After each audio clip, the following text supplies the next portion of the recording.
Good morning, good afternoon, and good evening. We all know about vampires. But how about talking a little more about the main figure who inspired the vampire legends? Today we'll talk about Vlad the Impaler, Vlad III. For centuries, stories of vampires have terrified people around the world. Creatures that walk in the night, drink human blood, and never truly die.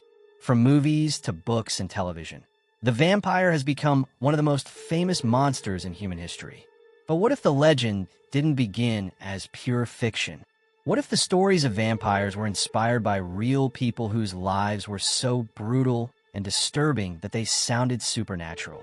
Long before Hollywood created elegant vampires in dark castles, villagers in parts of Europe truly believed that the dead could return from a grave.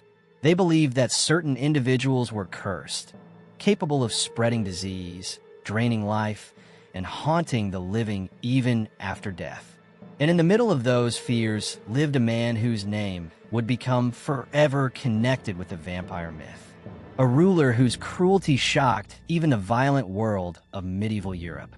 His name was Vlad III, a prince whose reputation was so terrifying that centuries later it inspired one of the most famous fictional monsters ever created, Count Dracula from the novel Dracula. But who was Vlad the Impaler really? Was he simply a cruel ruler in a violent time? Or did the truth about his actions help create the legends that still frighten people today? To understand how vampire myths were born, we need to travel back more than 500 years, to a dangerous land caught between empires, a place where power, betrayal, and fear shaped history. The story begins in the early 1400s in the region of Transylvania, located in what is now Romania. During the 15th century, this part of Europe was a dangerous frontier.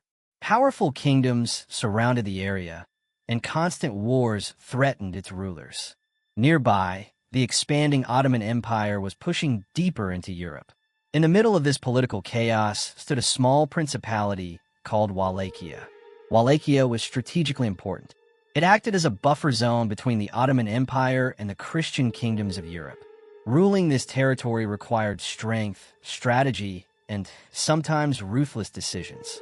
It was in this unstable world that Vlad III was born around the year 1431.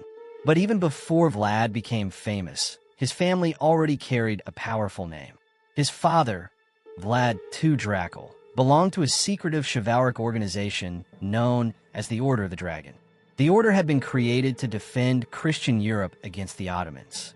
Members of the order were seen as elite warriors and protectors of the faith. Because of this membership, Vlad II received the nickname Dracula.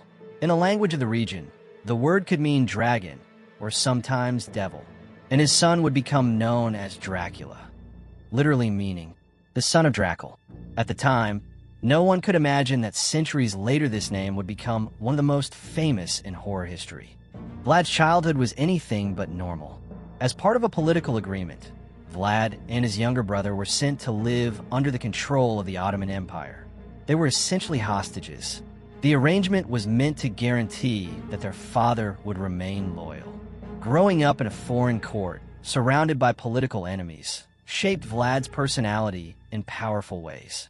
Some historians believe these years exposed him to extreme punishments and harsh military discipline. Others believe the experience filled him with anger and a desire for revenge. When Vlad eventually returned to Wallachia, the region was in chaos. Rulers were frequently assassinated. Alliances shifted constantly, and power rarely lasted long. To survive in this environment, Vlad would need to rule with absolute authority. But the way he chose to enforce his power would become legendary. Not because of brilliant diplomacy, not because of great military victories, but because of the terrifying punishments he used against his enemies. Punishments so brutal that travelers and historians began spreading stories about them across Europe. Stories that would later feed directly into the myth of Dracula. The method that made Vlad famous and feared was impalement.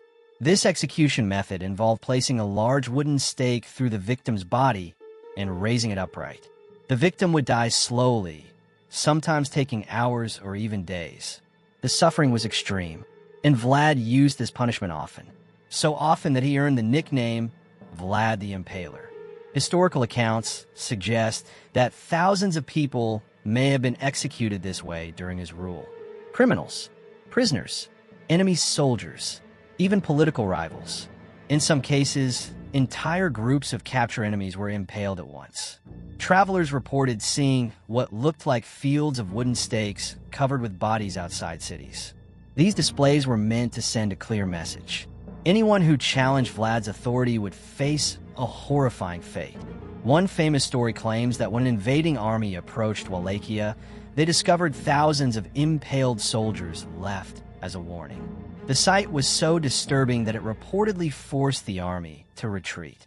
Whether every story is completely accurate is still debated. But one thing is certain: Vlad carefully used terror as a political weapon, and the stories about his cruelty spread quickly across Europe. Many legends about Vlad describe scenes that almost sound like horror stories. According to several medieval reports, Vlad sometimes held feasts near fields of impaled victims. While the bodies of his enemies hung nearby, he would eat and drink with his guests. Some stories even claim he enjoyed dipping bread into the blood of victims, though historians debate whether these accounts were exaggerated propaganda. Still, the image was powerful: a ruler surrounded by death, a man who seemed completely comfortable among suffering and blood.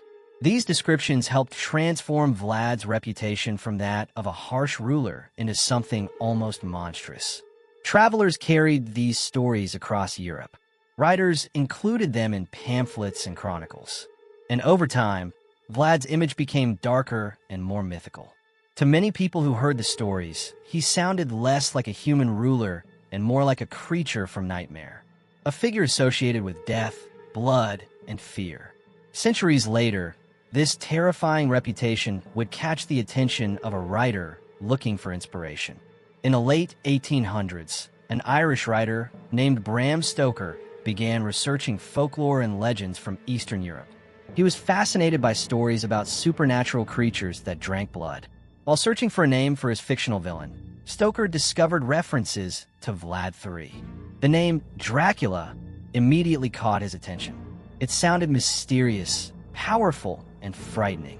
Although the vampire in his story was not exactly Vlad himself, Stoker borrowed the name and some historical details. In 1897, he published the novel Dracula. The book introduced the world to Count Dracula, a powerful vampire living in a dark castle in Transylvania. The novel became one of the most influential horror stories ever written. And from that moment on, the name Dracula became forever connected with vampires. But Vlad the Impaler was not the only real historical figure linked to vampire legends. Another story, even darker, would appear in Europe centuries later. More than a century after Vlad's rule, another terrifying figure entered European history. Her name was Elizabeth Bathory. Born in 1560 in the Kingdom of Hungary, Bathory came from a powerful, noble family. But rumors began to spread about strange and disturbing activities inside her castle. Servants and local villagers claimed that young women who worked for the countess often disappeared. Investigations later accused her of torturing and murdering numerous victims.